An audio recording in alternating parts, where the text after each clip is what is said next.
Oh, thank you all. Thank you all very, very much indeed. Labadiena. That's the extent of, thank you. Wow, for speaking 2 words. 95% of you speak fluent English. I speak 2 words and I get a round of applause. It's not bad. To those people in the translation box, hello. Could I just make sure that you are going to translate me into Lithuanian with a Scottish accent? Because I want to be just as difficult to understand in Lithuanian as I am in English. So, hello people, you are all about sales. You people know the value of stuff. So I thought I would see here if you could help me with the value. I picked out a couple of things from my stationery drawer at home. I picked out, oh, look, a Mont Blanc pen. Ah, all right. I've got no idea how I got that. I may have stolen it from someone by mistake. I don't know. And then here, there's a big pen. Look at that. It's been well-loved. Well-loved big pen. So put your hands up if you believe that the Mont Blanc is more valuable than the Bic. Do you believe the Mont Blanc is more valuable than the Bic? Okay.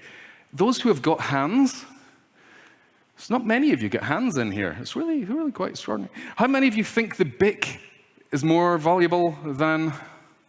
Oh, a few of you do. Interesting. Well, what if I told you the story that on the day that my wife and I got married, the minister reached into his jacket when we were going to sign our wedding certificate, and he reached into his jacket, and he was supposed to have a fancy pen with him, and he'd forgotten it. And all he could find in his jacket was this Bic. Now, as you can see, being a minister is a stressful job, according to this pen.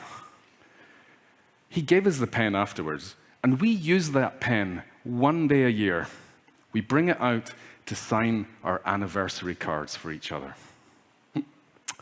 Ah, isn't that lovely? So, how many of you now think the Mont Blanc's the more valuable pen? A few of you still do. Yeah, you're the ones who are thinking, yeah, if that went up on eBay, I'm not even bidding on the Bic, aren't you? I know what you're thinking. But yeah, that you can see that the Bic now has got more value for me, personally. Yeah, I mean, value is a funny old thing. And I mean, wouldn't that be great if that story was true? It's complete bullshit. But if that story was true, wouldn't it be nice? But value is a funny thing. We have been eroding value for the last 20 years, since the rise of user experience, customer experience, and everyone's been talking about going frictionless. This idea of going frictionless, and what that does is it removes the value from a lot of the stuff that we offer people. So the kind of idea has been for the last 20 years that, that's where the customer is now. That's where we want them to be. There's these hurdles in the middle. Let's get rid of them, because that makes it easier for people to go from there to there without even having to think about it. That's been the approach for the last 20 years. And myself and my co-author kind of believe that that's gone too far. So the way that we look at it is actually, get rid of the bad friction, but keep the good friction. There's such a thing as good friction.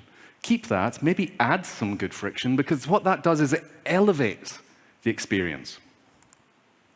So we need more friction, and that is lucky for you because friction is available on Amazon right now for you to pick up. So I wrote this book with my friend Sun Yu. It's the second book we wrote, and it's all about this idea that we don't just need to take away the pain, we need to think of adding the pleasure. So here's a 70-year-old case study into this. This is Betty Crocker cake mix. In the 1950s in America, they released this cake mix. And the cake mix is amazing. You put it in a bowl. All it is mixed powder. Put it in a bowl, add water, give it a stir, put it in the oven. It takes you minutes.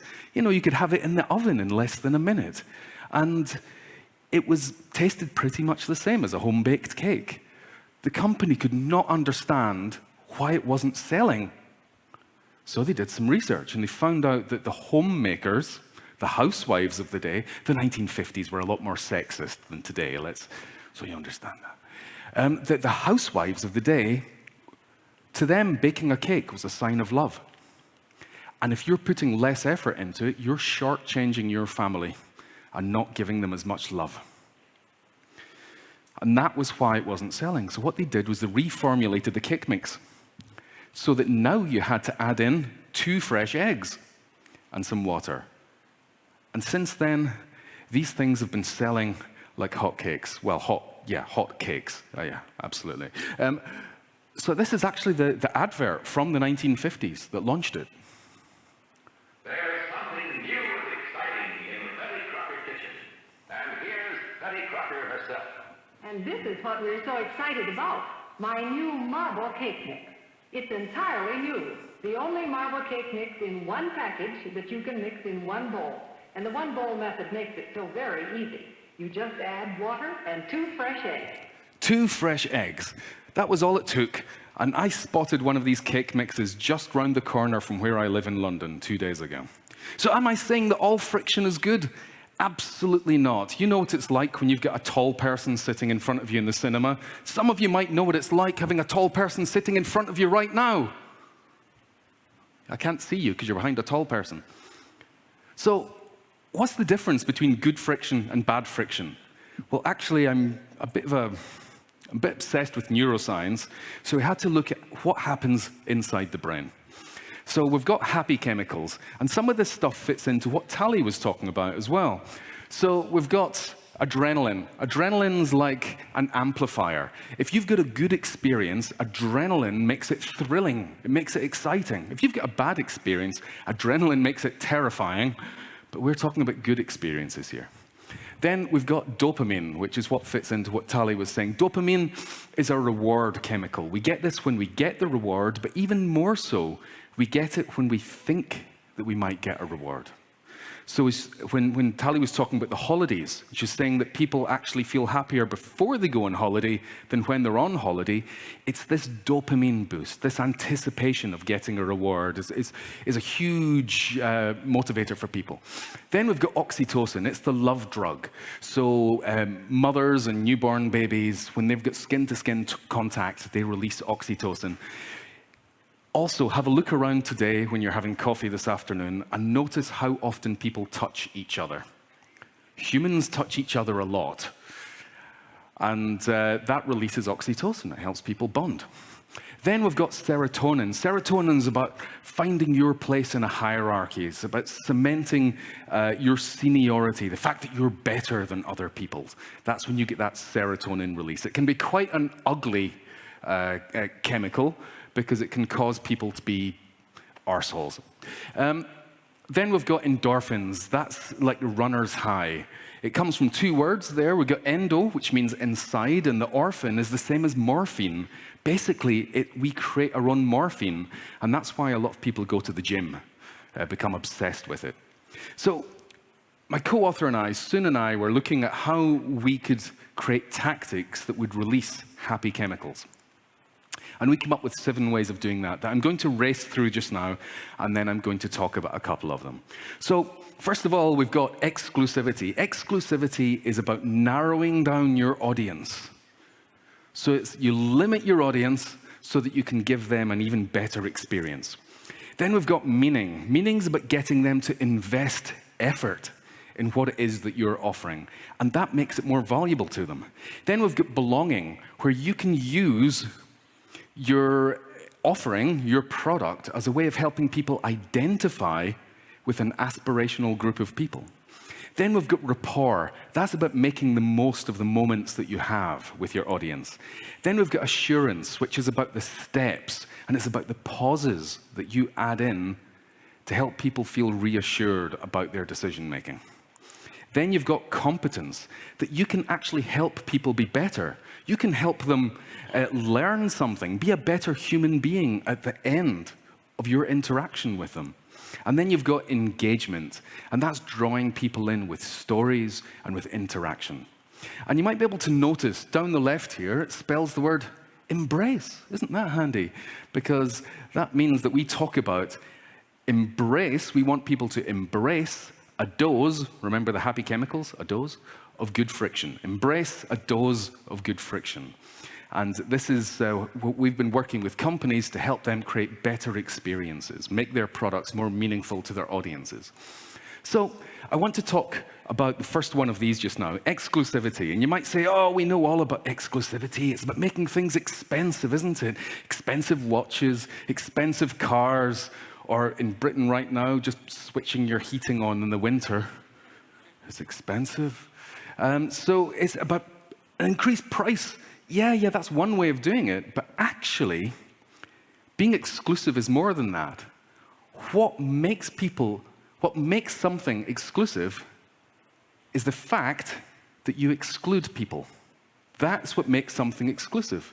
So you need to understand, who do you exclude and how do you exclude them?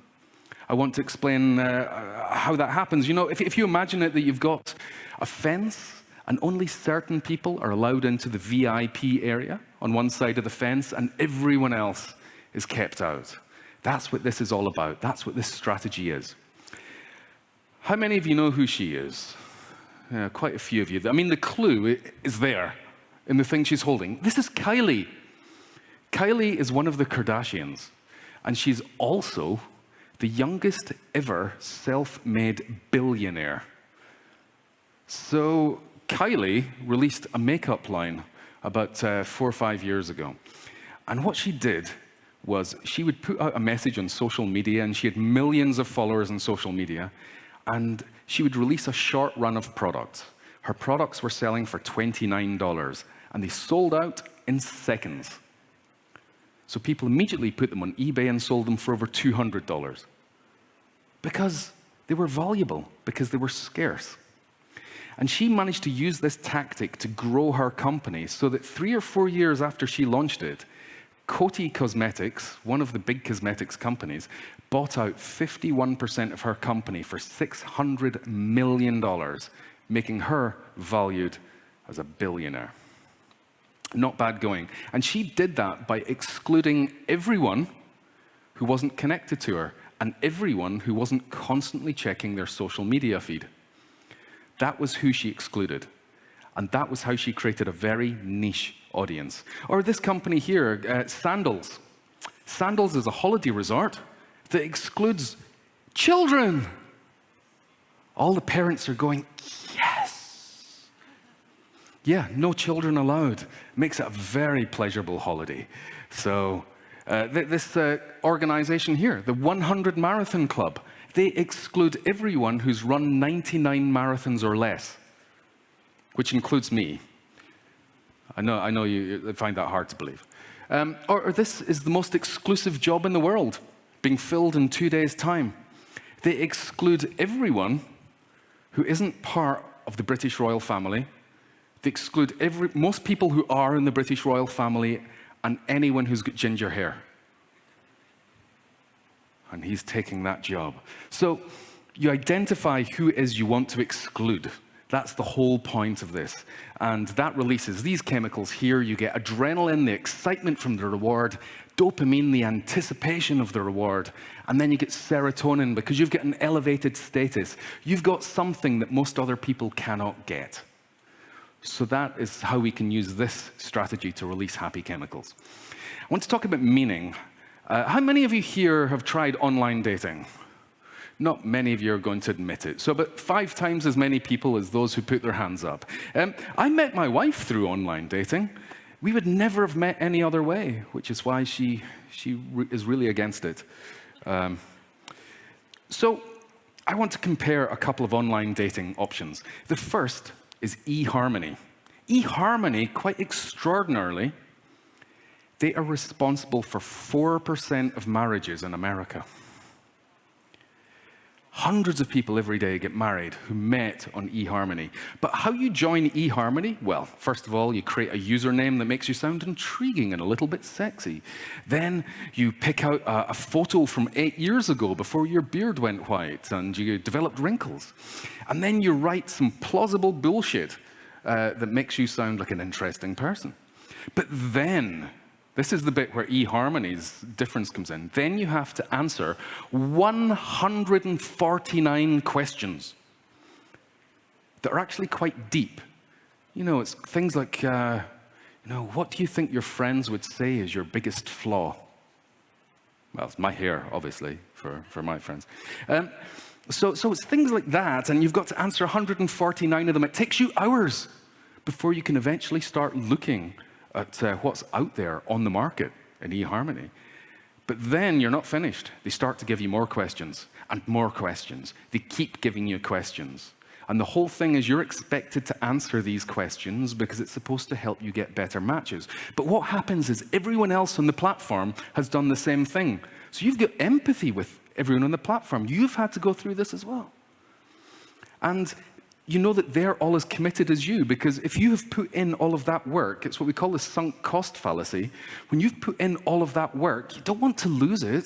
You're going to keep going until you find that special someone. Right, let's compare that to Tinder.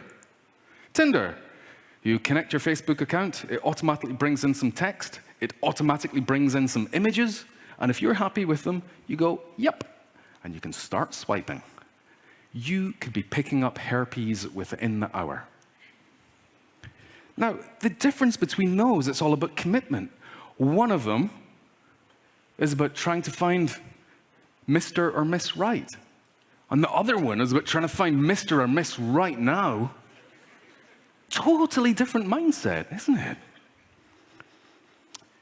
And it's something that we call this the IKEA effect. And this was from a study that was done in 2011 at Harvard. And the IKEA effect, they got people to build some IKEA furniture. So they built the furniture and probably ended up with like a handful of bolts, and they just go, I'm not going to show them that I missed those out, hide those. And they end up with something a little bit wobbly. And at the end of it, they were then shown, here's a version that was put together by experts. And here's your version, wobbly, wobbly. And they go, how much would you pay for those?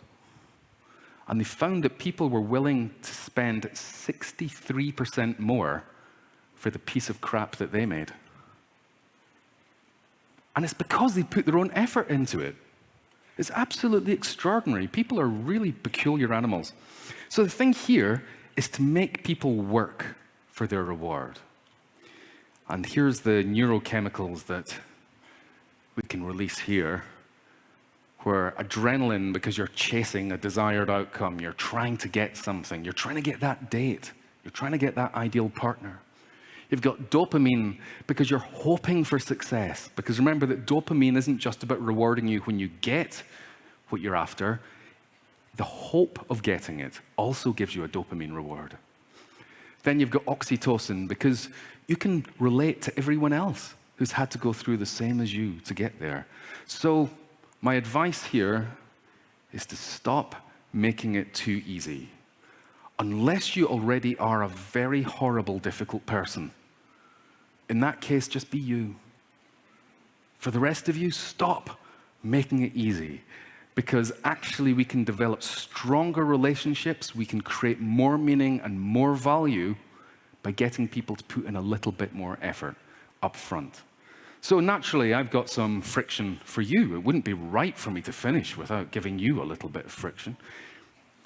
And you know I'm going to say, there's a lot more in there. Look at it. It's a lovely book. Wouldn't that look nice on your bookshelf? Sorry, it's because you're salespeople. I'm trying to sell here. You can give me feedback on my tactics. Am I getting it wrong?